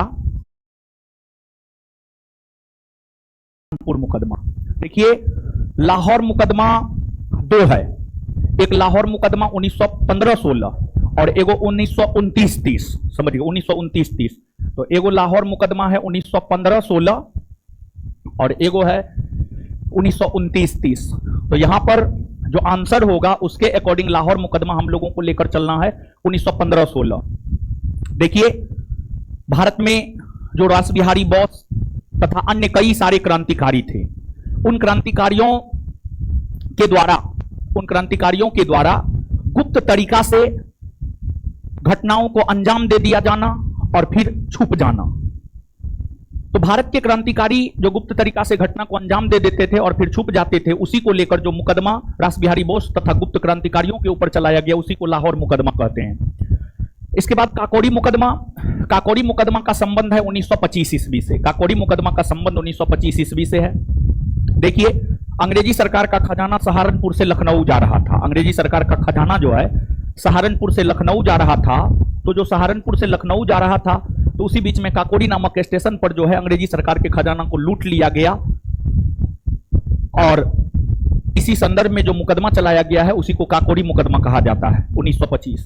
फिर मेरठ मुकदमा वर्ष 1929 से 1933, वर्ष 1929 से 1933। देखिए, जो 1920 का दशक था, 1920 से 1930, इस अवधि में कम्युनिस्ट या साम्यवादी विचारधारा के नेताओं का काफी ज्यादा प्रभाव बढ़ गया था। तो 1920 से 1930 के दशक में जो साम्यवादी नेताओं का काफी ज्यादा वर्चस्व बढ़ गया था, उन साम्यवादी या कम्युनिस्ट नेताओं की आवाज को दबाने के लिए ही 1929 से 1933 के बीच कुछ साम्यवादी नेता को गिरफ्तार कर, लगभग 32 साम्यवादी नेता को गिरफ्तार कर मेरठ में मुकदमा चलाया गया, जिसे मेरठ मुकदमा कहा गया। और इस मेरठ मुकदमा की अगर बात करें तो इस मेरठ मुकदमा की चर्चा वैश्विक स्तर पर हुआ था। और वैश्विक स्तर पर जब मेरठ मुकदमा की चर्चा हुई थी, तो फिर उस मेरठ मुकदमा में फंसे साम्यवादी और कम्युनिस्ट नेताओं के प्रति विश्व के लोगों ने अपनी सहानुभूति व्यक्त की, जिसमें प्रमुख नाम आता है आपको रूजवेल्ट का नाम आता है, फिर जो है अल्बर्ट आइंस्टीन का नाम आता है, हेराल्ड लास्की का नाम आता है। ये सभी लोग मेरठ मुकदमा में फंसे कम्युनिस्ट नेताओं के प्रति अपनी सहानुभूति दर्ज करवाया था। कानपुर मुकदमा वर्ष 1924 वही बात है। 1920 के दशक में जो कम्युनिस्ट नेताओं का काफी ज्यादा बोलबाला था, कम्युनिस्ट नेताओं को ही गिरफ्तार कर 1924 में कानपुर में जो मुकदमा चलाया गया उसे ही कानपुर मुकदमा कहा गया।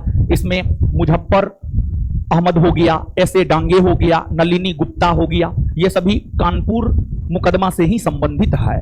तो इस प्रकार अगर आप देखेंगे तो इसका उत्तर हो जाएगा 1, 4, 2 और 3। 1, 4, 2 और 3 यानी आंसर क्या हो जाएगा आपको सी। नीचे से लिखिएगा, लिखा रहे हैं कुछ चीज, लिखिए कॉपी में लिखिएगा और इसको याद भी रखिएगा, ठीक है।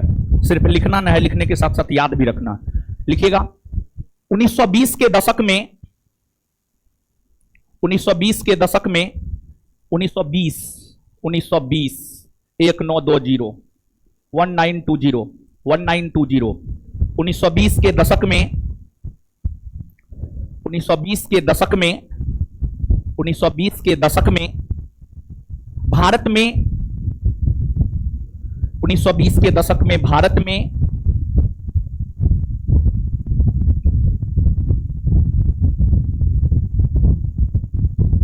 1920 के दशक में भारत में आज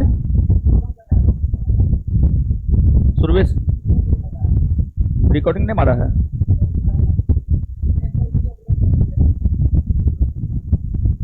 तो नेट वाले कंप्लेन नहीं किया, क्या बोला है?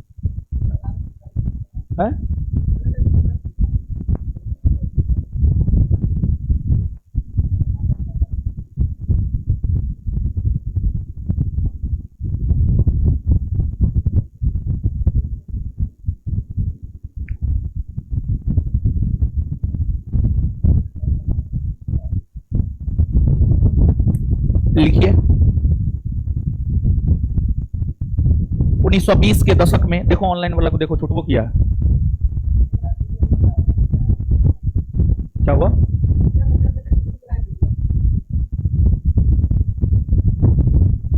तो कर क्या रहा था? बीच में तो गैप था नहीं आधा घंटा, तो बुला करके ठीक नहीं करवाया। हाँ, कब क्लास हो जाएगा तब ठीक कर देंगे। जब क्लास गड़बड़ होइएगा तो ठीक करके वो क्या उखाड़ेगा?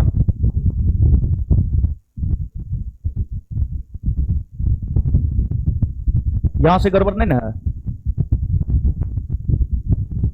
ऑनलाइन वाले लोग सुन लीजिए, इंटरनेट प्रॉब्लम चल रहा है, पता नहीं बारिश और की वजह से, तो वीडियो जो है रिकॉर्डिंग में डलवा दिए हैं। अगर मान लिया जाए आपका रुक जाता है या कुछ भी होता है तो रिकॉर्डेड वीडियो जो है आपको एप्लीकेशन पर अपलोड कर दिया जाएगा, ठीक है। ऐसे ऑनलाइन चलेगा, बोलने भी नहीं।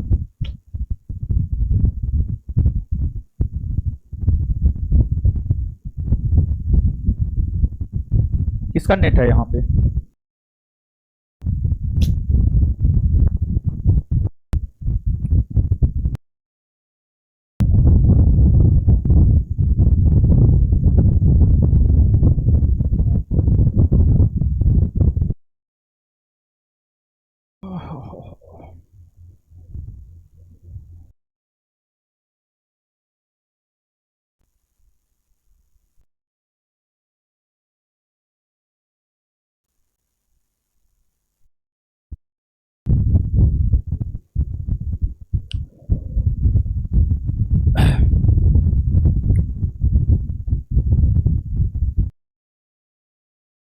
देख लीजिएगा, रिकॉर्डेड वीडियो देख लीजिएगा, अपलोड करवा देंगे, ठीक है।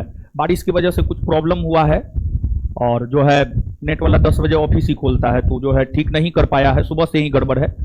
तो रिकॉर्डेड वीडियो जो है आप देख लीजिएगा, ऑफलाइन क्लास हो रहा है, वीडियो रिकॉर्ड करके जो है आपको अपलोड करवा देंगे, आप देख लीजिएगा। बेवजह का इंटरनेट कटेगा, आएगा जाएगा, उससे बेहतर है कि जो है रिकॉर्डेड वीडियो ही आप देख लीजिएगा, ठीक है। काट दो, नोटिफिकेशन दे दो, ठीक है, बोलो नोटिफिकेशन दे देगा। चलिए लिखिए तो 1920 के दशक में कम्युनिस्टों के बढ़ते दबाव 1920 के दशक में निष्ठों कम्युनिस्टों के बढ़ते दबाव, कम्युनिस्टों के बढ़ते दबाव को लेकर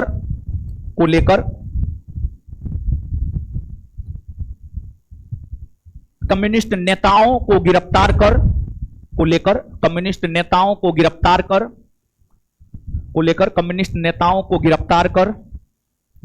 कर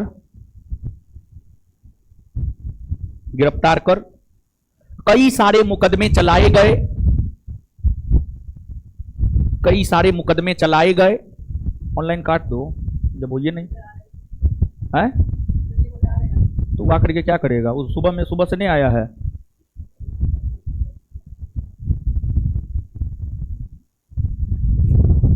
नेताओं को गिरफ्तार कर कई सारे मुकदमे चलाए गए जो निम्न है। एक नंबर में पेशावर मुकदमा,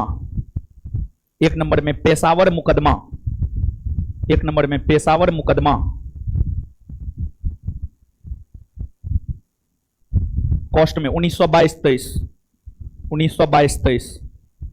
2 नंबर में कानपुर मुकदमा 1924। 3 नंबर में मेरठ षड्यंत्र केस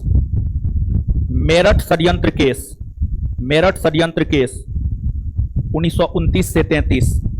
मेरठ षड्यंत्र केस 1929 से 33 हो गया। नीचे से स्टार मार के लिखिएगा।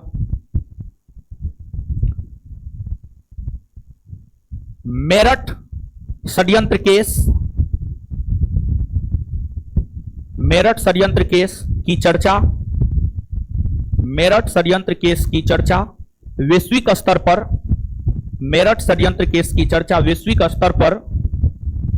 हुई थी। मेरठ षड्यंत्र केस की चर्चा वैश्विक स्तर पर हुई थी। इस केस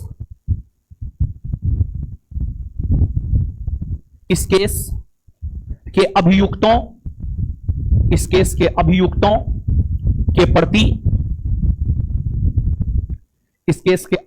के प्रति अल्बर्ट आइंस्टीन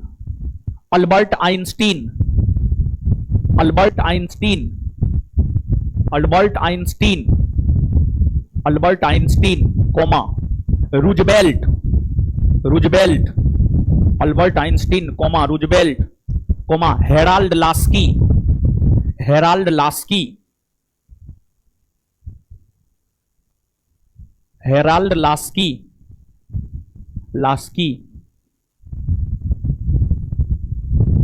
कोमा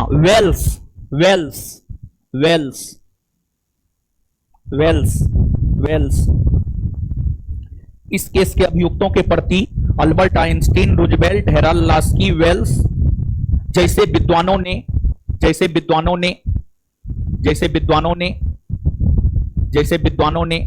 अपनी सहानुभूति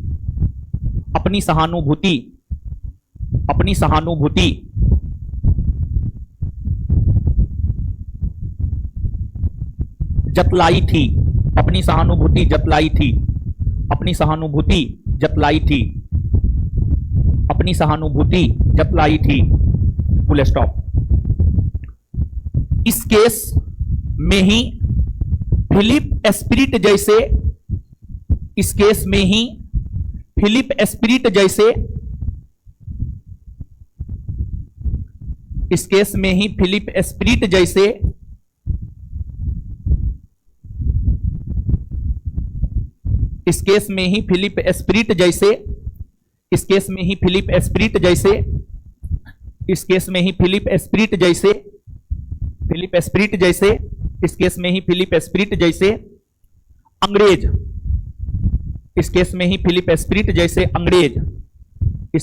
फिलिप एस्पिरिट जैसे अंग्रेज को भी गिरफ्तार किया गया था। फिलिप एस्पिरिट जैसे अंग्रेज को भी गिरफ्तार किया गया था। फिलिप स्पिरिट जैसे अंग्रेज को भी गिरफ्तार किया गया था। फिलिप स्पिरिट जैसे अंग्रेज को भी गिरफ्तार किया गया था। Full stop, full stop. और ये जो लास्ट पॉइंट लिखाए हैं ये आपके बिहार दरोगा का पूछा हुआ क्वेश्चन है। फिलिप स्पिरिट जैसे अंग्रेज का संबंध किस षड्यंत्र केस से रहा है? तो प्रश्न का उत्तर होता मेरठ षड्यंत्र केस, मेरठ षड्यंत्र केस। तो ये पूछा गया ये क्वेश्चन है आपके बिहार दरोगा का, समझ गए। और बाद बाकी जो है देखिए यही 2-3 केस की चर्चा हम आपके साथ नहीं किए थे। पेशावर, पेशावर के बाद कानपुर, कानपुर के बाद मेरठ। तो पेशावर, मेरठ, कानपुर ये तीनों कुछ नहीं है। 1920 के दशक में भारत में जो कम्युनिस्ट नेताओं का प्रभाव बढ़ने लगा था, 1920 के दशक में भारत में कम्युनिस्ट नेताओं का जो प्रभाव बढ़ने लगा था, उन कम्युनिस्ट नेताओं के आवाज को दबाने के लिए उन्हें गिरफ्तार कर अलग अलग स्थानों पर जो मुकदमा चलाया गया, कुछ कम्युनिस्ट नेताओं को गिरफ्तार कर पेशावर में 1922-23 में मुकदमा चलाया गया जिसे पेशावर षड्यंत्र केस, कुछ जैसे मुजफ्फर अहमद, ऐसे डांगे, नलिनी गुप्ता जैसे कम्युनिस्ट नेताओं को गिरफ्तार कर कानपुर में मुकदमा चलाया गया जिसे कानपुर षड्यंत्र केस कहा गया। फिर जो है आपको 32 कम्युनिस्ट नेताओं को गिरफ्तार कर मेरठ में मुकदमा चलाया गया जिसे मेरठ षड्यंत्र केस कहा गया। समझ गए? तो इन चीजों के विषय में भी आप याद रखिएगा, समझ गए। तो आशा करते ये क्वेश्चन आपको क्लियर हुआ होगा। अब हम लोग आ जाते हैं अपने अगले क्वेश्चन की ओर। अगला क्वेश्चन है निम्नलिखित युग्मों में से कौन सही सुमेलित नहीं है? कौन सही सुमेलित नहीं है? कौन सही सुमेलित नहीं है मतलब कौन गलत है, समझिए कौन गलत है। तो इसमें गलत कौन है? हावड़ा षड्यंत्र प्रकरण 1910, हाँ सही है, ये सही है। ये विक्टोरिया षड्यंत्र 1914 सही है। लाहौर षड्यंत्र प्रकरण 1916 और 30 सही है। काकोरी षड्यंत्र प्रकरण 1924 नहीं। काकोरी षड्यंत्र प्रकरण 1925, काकोरी षड्यंत्र प्रकरण 1925। अब सही चलने लगा है जी, है ठीक चल रहा है। चलिए तो आंसर इसका क्या हो जाएगा? आपको डी हो जाएगा, आंसर डी हो जाएगा। नेक्स्ट, निम्नलिखित में से कौन सा युग्म सही सुमेलित नहीं है? कौन सा युग्म सही सुमेलित नहीं है मतलब कौन गलत है? कौन सा युग्म सही सुमेलित नहीं है मतलब कौन गलत है? दिल्ली षड्यंत्र के समीर चंद, आप याद कीजिए कि जब भारत का राजधानी परिवर्तन हुआ था, राजधानी कोलकाता से दिल्ली को बनाया गया, तो उस समय भारतीय वायसराय हार्डिंग द्वितीय था। हार्डिंग द्वितीय दिल्ली में प्रवेश कर रहा था, हार्डिंग द्वितीय के ऊपर बम फेंका गया, उसी को लेकर जो मुकदमा चलाया गया है उसी मुकदमा को दिल्ली षड्यंत्र केस कहा जाता है। और दिल्ली षड्यंत्र केस के अंतर्गत 4 क्रांतिकारियों को फांसी की सजा सुनाई गई थी। और दिल्ली षड्यंत्र केस के अंतर्गत अवध बिहारी, बाल मुकुंद, बसंत बिस्वास, मास्टर अमीर चंद, इन चारों को फांसी की सजा सुनाई गई थी। तो जो दिल्ली षड्यंत्र केस है इससे मास्टर अमीर चंद का संबंध है, मतलब ये क्या है? सही है। काकोरी षड्यंत्र केस, काकोरी षड्यंत्र केस के अंतर्गत 4 क्रांतिकारियों को फांसी की सजा सुनाई गई थी। उसमें राम प्रसाद बिस्मिल, अशफाक उल्ला खां, राजेंद्र लाहिरी, रोशन सिंह। तो काकोरी षड्यंत्र केस से अशफाक उल्ला खां का संबंध है, सही है। और अशफाक उल्ला खां ही प्रथम मुसलमान हुआ, अशफाक उल्ला खां ही प्रथम मुसलमान हुआ जिसे फांसी की सजा दी गई थी। आजाद देश की आजादी के लिए लड़ते हुए फांसी की सजा पाने वाला प्रथम मुसलमान अशफाक उल्ला खां। आगे लाहौर षड्यंत्र केस, जतिन दास, हाँ लाहौर षड्यंत्र केस में जो है जतिन दास को भी फंसाया गया था और जतिन दास जेल में फैली कुव्यवस्था के खिलाफ आमरण अनशन पर बैठे और आमरण अनशन पर बैठे हुए 64 दिन के बाद जतिन दास का निधन हो गया। लाहौर षड्यंत्र केस में इनका भी नाम था।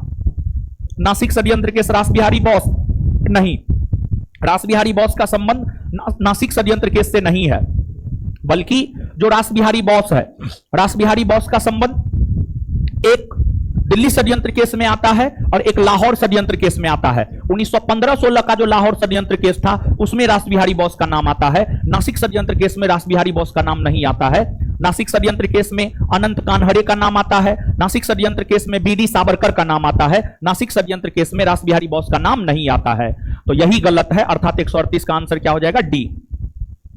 आगे, मुजफ्फर अहमद, ऐसे डांगे, शौकत उस्मानी तथा नलिनी गुप्ता किस षड्यंत्र के लिए कैद किए गए थे? कानपुर षड्यंत्र केस में इन लोगों को कैद किया गया था। कानपुर बोल्शेविक षड्यंत्र कांड, याद रख लीजिएगा। नेक्स्ट, निम्नलिखित में से किसने प्रसिद्ध चटगांव शस्त्रागार धावा आयोजित किया था? यानी चटगांव सरकारी शस्त्रागार को किसके नेतृत्व में लूटा गया था?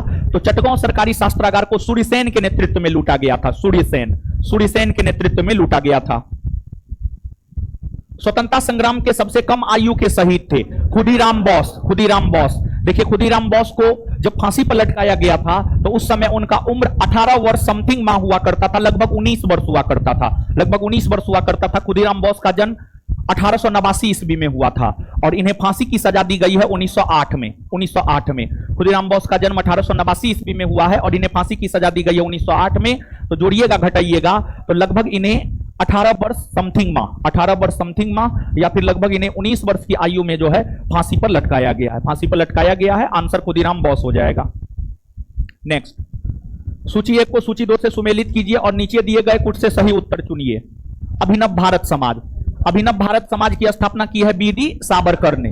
अनुशीलन समिति, इसमें से ऑप्शन के अकॉर्डिंग अगर आप जाइएगा तो अनुशीलन समिति से संबंधित है अरविंद घोष। गदर पार्टी से संबंधित है लाला हरदयाल, लाला हरदयाल। और स्वराज पार्टी से संबंधित है सी.आर. दास, सी.आर. दास। तो आंसर क्या हो जाएगा? 4 1 2 3, 4 1 2 3, आंसर डी।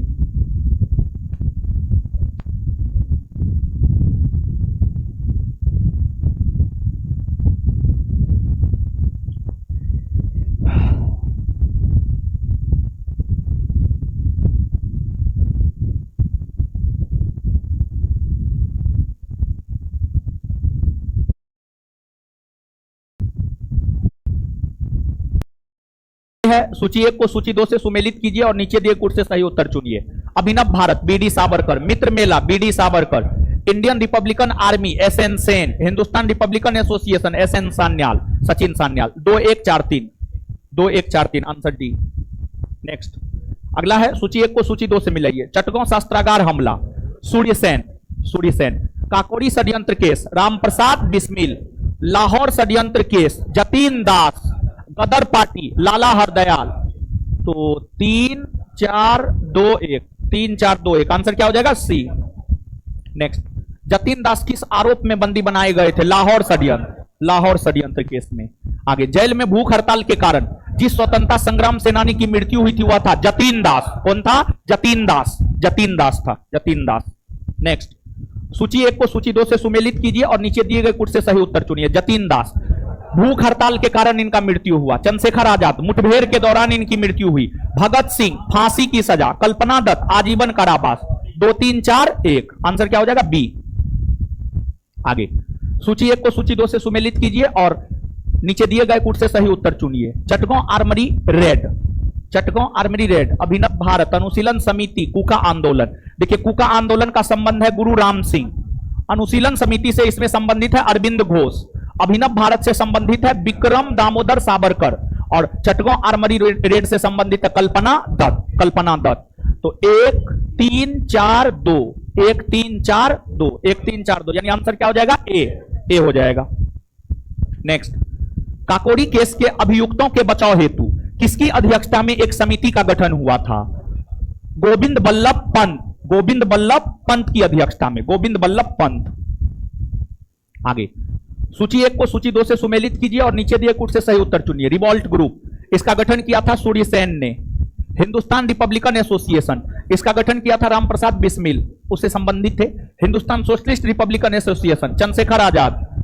पंजाब नौजवान भारत सभा, भगत सिंह, भगत सिंह। और देखिए, जिस प्रकार मेजिनी ने इटली में यंग इटली नामक संगठन की स्थापना किया था, यंग इटली यानी नौजवान इटली, उसी प्रकार से जो है भगत सिंह ने पंजाब में नौजवान भारत सभा, नौजवान वो भी तो यंग, उसका भी अंग्रेजी यंग ही होता है। तो यहां पर एक बात याद रखना है कि मेजिनी ने जिस प्रकार यंग इटली नामक क्रांतिकारी संगठन की स्थापना इटली में किया, उसी से प्रेरित होकर भगत सिंह ने पंजाब में नौजवान भारत सभा नामक क्रांतिकारी संगठन की स्थापना किया। नीचे से लिखिएगा इस पॉइंट को।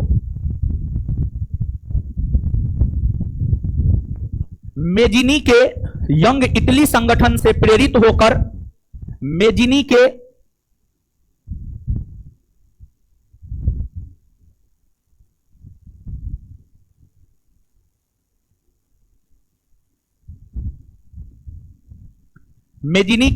यंग इटली संगठन से प्रेरित होकर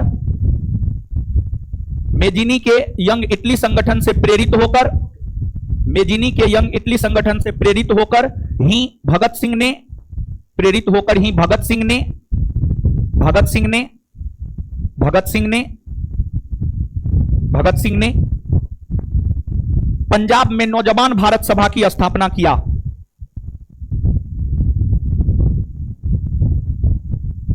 पंजाब में नौजवान भारत सभा की स्थापना किया। पंजाब में नौजवान भारत सभा की स्थापना किया। पंजाब में नौजवान भारत सभा की स्थापना किया। तो आंसर इसका हो जाएगा आपको 5 1 2 4, 5 1 2 4, आंसर डी होगा। होगा। आगे नीचे संगठनों की एक सूची दी गई है। सूची के नीचे दिए गए कूट का प्रयोग करते हुए क्रांतिकारी गतिविधियों में लिप्त संगठनों का चयन कीजिए। अभिनव भारत, अनुशीलन समिति, new nationalist party, Indian patriot association. इसमें कौन क्रांतिकारी संगठन था? इसमें अभिनव भारत एक क्रांतिकारी संगठन था और अनुशीलन समिति एक क्रांतिकारी संगठन था। आंसर हो जाएगा 1 और 2, 1 और 2। आगे निष्क्रिय विरोध के सिद्धांत का प्रतिपादन किसने किया था? निष्क्रिय विरोध के सिद्धांत का प्रतिपादन किया था अरविंद घोष ने। किसने? अरविंद घोष ने। निम्नलिखित में से किस क्रांतिकारी की फांसी गोरखपुर जेल में हुई थी? काकोरी षड्यंत्र केस के अंतर्गत, काकोरी षड्यंत्र केस के अंतर्गत जो है गोरखपुर जेल में फांसी हुई थी आपको रामप्रसाद बिस्मिल की, रामप्रसाद बिस्मिल की। फिर अशफाकुल्ला खां को फैजाबाद जेल में फांसी हुई थी, फैजाबाद जेल में फांसी हुई थी। रोशन सिंह को नैनी जेल में फांसी हुई थी और राजेंद्र लाहिरी को गोंडा जेल में फांसी हुई थी, गोंडा जेल में। आपको बताए हुए हैं, पढ़ाए हुए हैं, ठीक है। आंसर ए होगा। नेक्स्ट, निम्नलिखित में से किस महिला क्रांतिकारी ने दीक्षांत समारोह में अपनी उपाधि ग्रहण करते समय अंग्रेज गवर्नर पर गोली चलाई थी?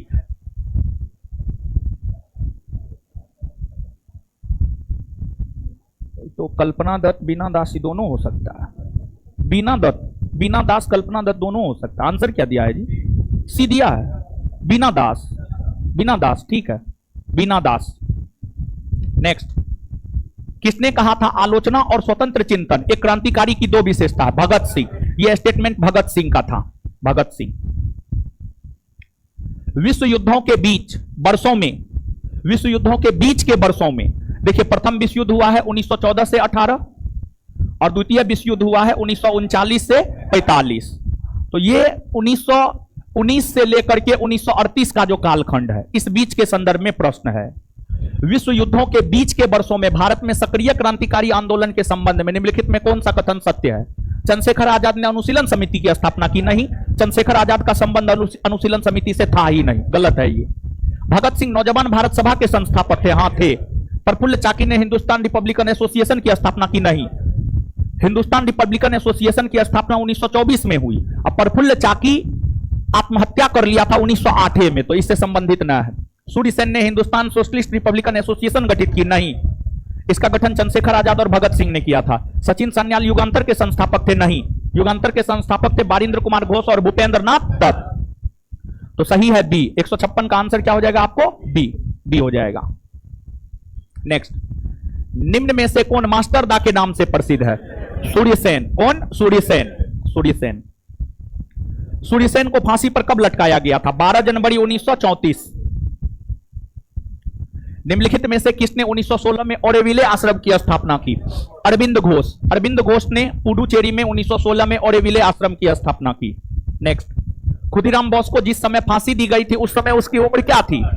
लगभग 19 वर्ष। लगभग 19 वर्ष। एक क्रांतिकारी समिति आर्य बांधव समाज किसके प्रेरणा से गठित की गई थी? देखिए, जो आर्य बांधव समाज नामक क्रांतिकारी संगठन था, यह महाराष्ट्र के क्षेत्र में स्थापित किया गया था और यह महाराष्ट्र के क्षेत्र में बाल गंगाधर तिलक की प्रेरणा से स्थापित किया गया था, बाल गंगाधर तिलक। नेक्स्ट, बारिंद्र घोष ने 1907 ईस्वी में आतंकवादी गतिविधियों का संचालन करने के लिए किस पार्टी का गठन किया था? मनिकतुल्ला पार्टी का गठन किया था। मनिकतुल्ला पार्टी, मनिकतुल्ला पार्टी।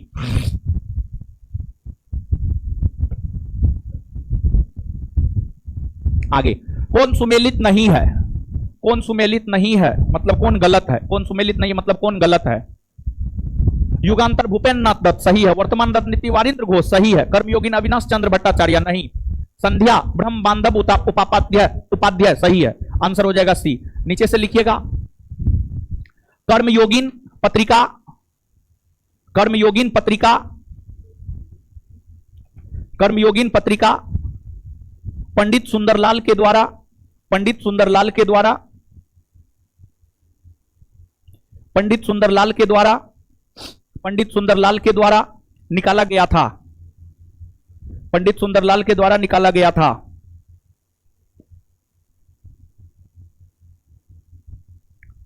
पंडित सुंदरलाल के द्वारा निकाला गया था। Answer C. Next, Chittaranjan Das संबंधित थे।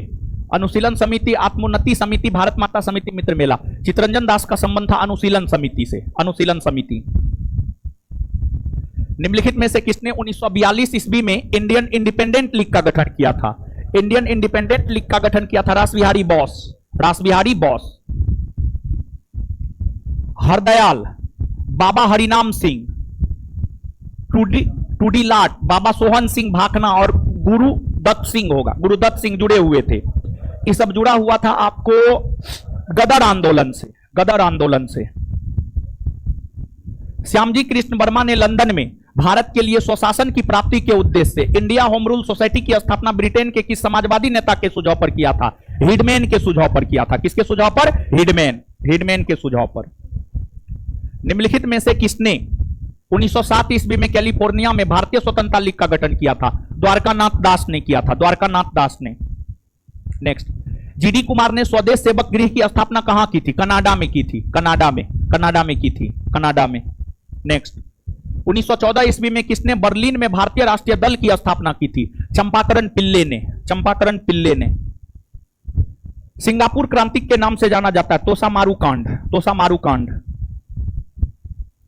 अधोलिखित में कौन सुमेलित नहीं है? मतलब कौन गलत है? यूनाइटेड इंडिया हाउस तारकनाथ दास सही है ये। हिंद एसोसिएशन सोहन सिंह भाकना सही है ये भी। भारतीय स्वतंत्रता समिति लाला हरदयाल ये भी सही है। तो इसमें आंसर हो जाएगा नन, इनमें से कोई नहीं। लंदन में इंडियन होम रूल सोसाइटी को प्रारंभ किया था। लंदन में इंडियन होम रूल सोसाइटी को प्रारंभ किया था श्यामजी कृष्ण वर्मा ने। श्यामजी कृष्ण वर्मा ने।